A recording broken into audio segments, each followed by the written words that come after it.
help and comment on this. Like, we're really confident we're going to make it work, because if we don't make it work, the club's going to close in another weeks. That's the reality. So it becomes an easy decision when the plan is to go to the debenture holders, talk to them, plans to go to the landlord, and we'll talk to council. And I don't think it's necessarily going to be hard to get some compromise and get a situation that's going to work, given that the alternative for all those other parties is the debenture holders aren't going to get paid, landlords not going to get paid, council's not going to get paid. This doesn't go through. Do you want to comment on that? When this proposal was originally proposed, Pockets initially said they'd take on total liability. As Jared said, we've looked into it a lot closer and realised that there's a lot more there than they would be comfortable with. And I think it's up to our club to rectify some of those problems. We've already spoken with Neil, we're working with our bench holders, and then we'll work with our landlord. But it's a bit of a chicken and egg situation. Before we can go to those people, we need to know that you as councillors have guaranteed us a future.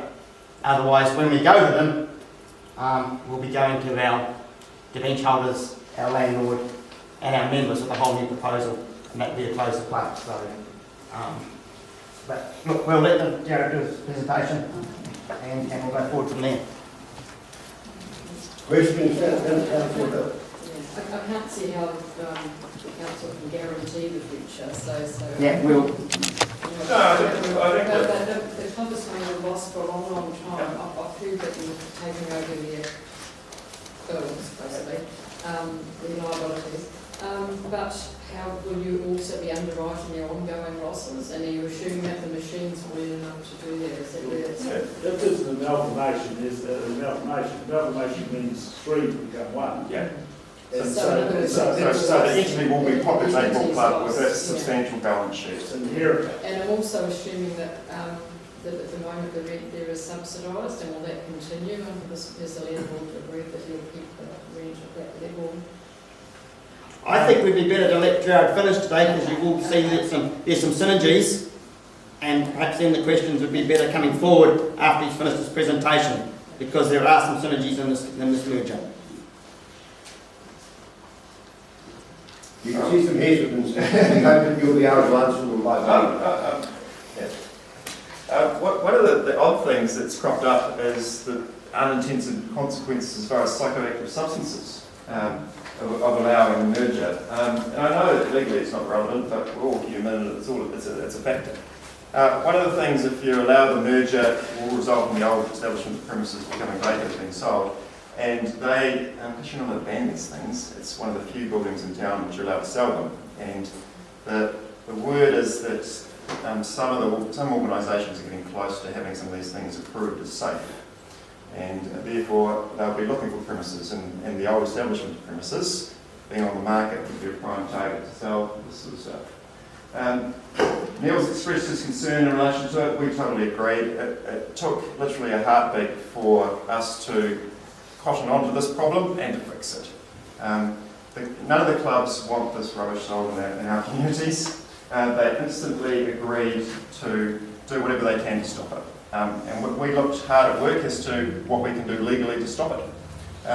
We know you guys can't legally stop it, but we've agreed to put a restrictive covenant on the old establishment's premises in favour of Pockets Football Club. Initially we thought it would be a good idea to put that restrictive covenant in favour of council, but I think that gives you a bit of a conflict, given that your policy says you allow it, and then on the other hand you're saying no. But Pockets Football Club is a neighbouring premise. You can put a restrictive covenant on it and saying that can't be sold, so that's what we're going to do. And we think it's a huge positive. I applaud the concept of being able to do it. Unfortunately, as we took some advice in terms of being saying, hey, nobody's allowed to sell illegal ones. If you're rated as legal, the government says you can, puts us in a horrible. So we took advice. I think it's wonderful. Try it. You don't think it's not too much legal grounds. It may deter someone buying it. Yes. Mr. True, our advice is that we would need a restricted covenant, probably isn't strong enough, would need to be covenants on the property. But we need to be registered all the time and buying and subsequent. Yes, it will be registered on the title. When I say restricted covenant, I'm talking about a restricted covenant being on the title, just like one that says you can't have pigs or chickens on your property. No, I'm talking a title. Yeah. Good idea. As opposed to something in an agreement with someone who purchased around that. So, and look, to be honest, I don't know the difference between a restricted covenant and an encumbrance, but. Oh, one and the same. Okay. But whatever our legal teams decide to do, we'll do it. Yeah, good idea. Yeah, and Let's hope we don't get challenged. yes. We've also had some discussions with Colin Bridle regarding the proposal. We had a really good meeting with Colin. His view naturally is that he'd prefer for less than 30 machines to be at the new site, no surprise there. But his words to us was that he could see some benefits in going from 3 gaming venues down to 1, some benefits of having 1 less alcohol venue, certainly some benefits in not having substances sold, and he could see the benefits in keeping staff employment and preserving the community facility. We were then really heartened by Colin's comments that he said, and these are his words, that he'd like to partner with the Merge Club going forward. And that was just absolutely fantastic. So we then spent the rest of the session talking about how we could possibly do that. A couple of the suggestions coming from him was to make sure that the signage and pamphlets that we've got include his local number and the local services there, as opposed to sort of all the national services. We've arranged for those stickers and the pamphlets to be made and designed. I organised that last night. He wanted a welfare fund to be established. We'll certainly accommodate that. And there were some things that, as a partnership, that we thought about as well. Obviously with people's consent, if they go along and get a food parcel, their consent passing their name across to the Merge Club, and the Merge Club imposing a 14-day restriction, so they wouldn't be allowed to gamble for 14 days if they've got a food parcel. Same if they're going to budgeting services and they want to say have a limit of $40 a week on gambling, with their consent passing that information across to our staff, so our staff get a feeling that they're exceeding their budget, they can remind them of their budget and say, hey, perhaps you want to take a break. So really, really positive stuff came out of that meeting. So we've invited Colin to come along to our harmonisation training to have input into it, and Colin's starting a survey to look into whether people would be happy with the food bank, people giving their information across. So that's going to start to be asked when people get food bank information. That was very positive. So as far as why Q Masters, why 56 Bridge Street, that premise is ideal for a number of reasons. It's already owned by Pockets Aqua Club, so the pool lounge is currently leased, so we wouldn't be paying rent up there, so we would then have the funds to be able to help the Tarot Club. There's ample parking, so from a resource management point of view, it's a brilliant location and a safe, central location. There is a clause in your policy that talks about not having relocations within 100 metres from community type facilities. Q Masters is within 100 metres, depending on how you measure it from the Presbyterian Church across the road. Clause 7 of your policy that includes this restriction, how it says, it refers to relocations under clause 6. And relocations under clause 6 is when the exceptional circumstances, when it's a public works acquisition or a fire or a natural disaster. So in my opinion, the provision doesn't formally apply. This is an application under clause 2, not clause 6 of club manager. So I just make a comment there. When we did our gaming policies, we were very strong on this 100 metres from sensitive areas. And we have been similarly in terms of our psychoactive clubs saying we're very strong.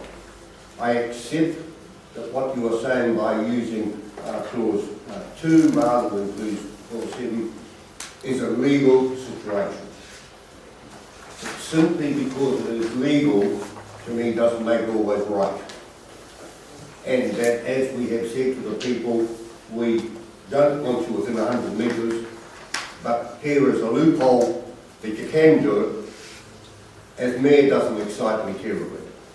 I noticed within your application on page 10, you also, page 19, you also recognise that okay, yes, it's legal, you can do it. How will the population say, hey, you were going to keep it away 100 metres, but you've now sneaked it in? Because you say if council is not minded, then the combined club will operate 25 machines to consent to hosting at 38 Bridge Street.